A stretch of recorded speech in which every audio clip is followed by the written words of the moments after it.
దేవుని సంఘము దేవునిది, ఆ సంఘము దేవునిది కనుక ఆ దేవుని సంఘములో నువ్వు ఉండాలా.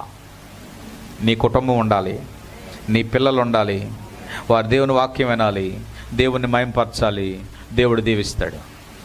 ఆమె కనుక 2025లో జరిగినవి 2026లో రిపీట్ కాకుండా, ఏమండి పండగ సీజన్లో ఈజీగా వచ్చాం, కానీ ఇలాంటి క్రూషియల్ టైంలో ప్రభు సన్నిధిలో మనం అగుపడాలా. ప్రభువా 2026 సంవత్సరంలో నేను నిర్లక్ష్యం కాకూడదు, నాకు భారం కావాలి, భారం కావాలి. నేను అదే ప్రార్థన చేశాను ఈ సంవత్సరం, ఈ 2026 సంవత్సరంలో. ప్రభువా మా సంఘంలో ఉన్న ప్రతి బిడ్డకు కూడా భారము కావాలి ప్రభువా. ఆమె ఎక్కడ ఇంట్లో కూడికైనా భారంతో రావాలా, ఏ సందులో కూడికైనా భారంతో రావాలి, ఎంత దూరమైన భారంతో రావాలి.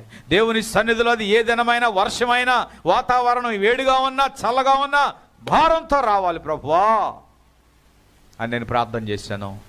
ఆ భారం అనేది దేవుడు మీకు దయచేయాలని నేను కోరుతున్నాను.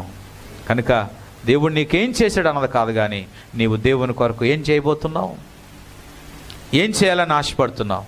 So ask God, Lord give me a burden for thy work. నీ పని కొరకు నాకు భారం కావాలి ప్రభువా. భారం కలిగిన వాడు ఏం చేస్తాడంటే బైబిల్ పట్టుకొని తిన్నంగా ఎక్కడికి వచ్చేస్తారు? ఎక్కడికి వస్తారు చెప్పండి?